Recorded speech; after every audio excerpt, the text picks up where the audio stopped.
Joe Sherman's my pal. Great to have him with us here. And let's start there. I mean, since we played the cut for you, $162 million. I didn't like the contract. I know you were on record. I said it. They would read you more than they would necessarily hear me. But he's been hurt. He hasn't been good. He got mad at the fans in Anaheim, which wasn't a good look either.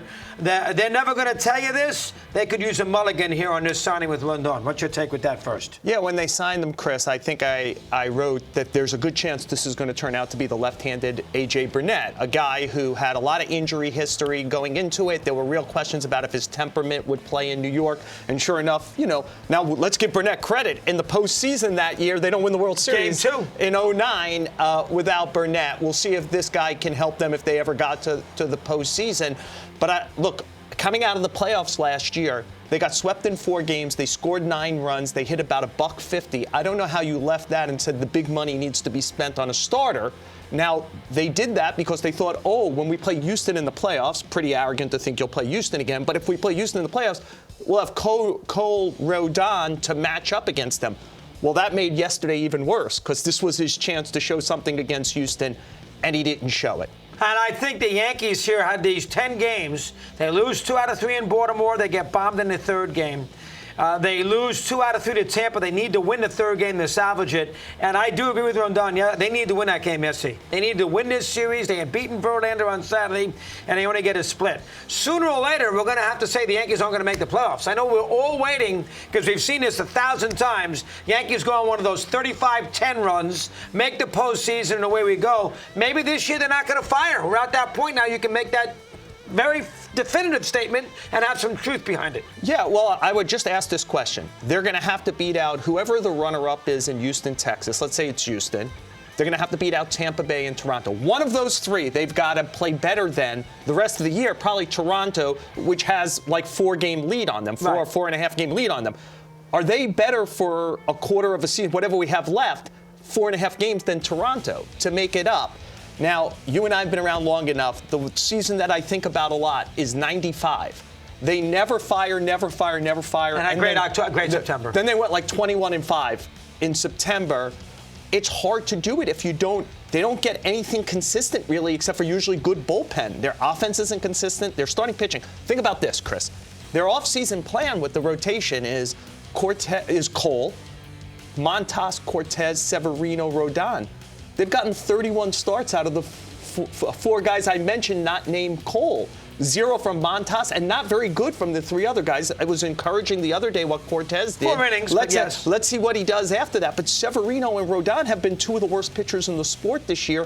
They thought that their run prevention on their starting pitching was going to be a way that carried them to the postseason and then carried them through the postseason. How can you feel encouraged looking at this? Will there be any repercussions? Let's look ahead. Let's get to October 1st, and let's say the Yankees finish 83-79 and don't make the postseason. Will there be any repercussions from Mr. Steinbrenner regarding the GM and the manager?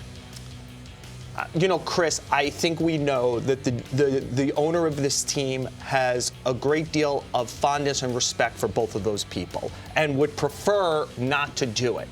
I think the fan base is going to want to change. The fan base always wants change. Like, when things don't go well, you just can't give the ounce of blood because they say it. I think that this season and many of the seasons that have led up to this, this is not a 2023 alone problem. Like it wasn't a trade deadline problem. There's a lot of mistakes over the last few years.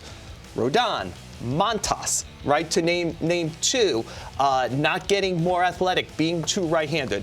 I think that Hal Steinbrenner has to sit down and say, here's the 10 questions I have. What are the answers to these 10 questions?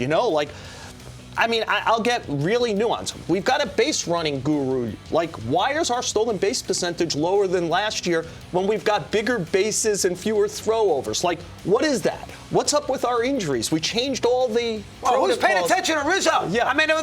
Nobody's seen it for 3 months. So, again, I wonder in a world where everything is so siloed, you're in charge. Like, if I tell you you're in charge of catching, you might not worry about, like, if you're being told all that matters is framing, balls and strikes, stealing it.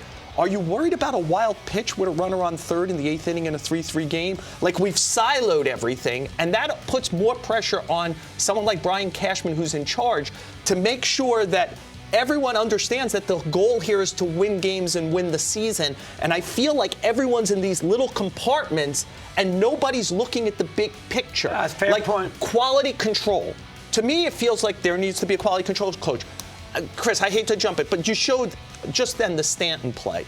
Is there quality control after that play? Like Stanton's a compromised player. He's barely running. He's barely running. So I would ask, hey, if you could barely run, did you get a good secondary lead there, just in case you get this kind of play? Luis Rojas, if you show this from wide, is waving him like the ball's sitting on the wall. Like, where's the urgency to wave him to say, if you've got another look? If you have the wide angle, Isaiah kind of Pfeffer's standing behind the home plate, looking like he's waiting for his dog to come to him on his knees, but not encouraging Stanton to come faster, move this way, that way. I would just say, where's the quality control here? And I feels like, you know me, Chris, I watch 9 innings of them, 9 innings of the Mets pretty much all the time. I feel like when I watch them, there's some quality control missing. Yeah, that's a very fair thought. And I do think that was a bad look there. And quickly on Houston, you can make an argument now with Valdez and with Verlander top of the rotation, get a little healthier, Dusty, and their history. You can make an argument that Houston should win the American League. You know, I'll just say this quickly. Actually, watching them against the Yankees over the weekend, there's some real, depth issues in their lineup. Oh, that's true, too. You know, some bullpen depth issues.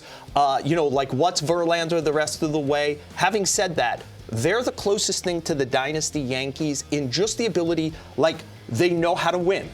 They know, they go on the field with a certain confidence, a certain ability to play baseball, and they just do it well, even in a year where they lost Alvarez and Altuve for a long time. I don't want to hear about Judge. That's a good point. They lost more starting pitching than the Yankees. And here they are, kind of challenging again to be the best team in the league after 6 ALCS. They have a heck of a shot. Good job, Joel. Thank you very much. A pleasure. You got to be busy here all day.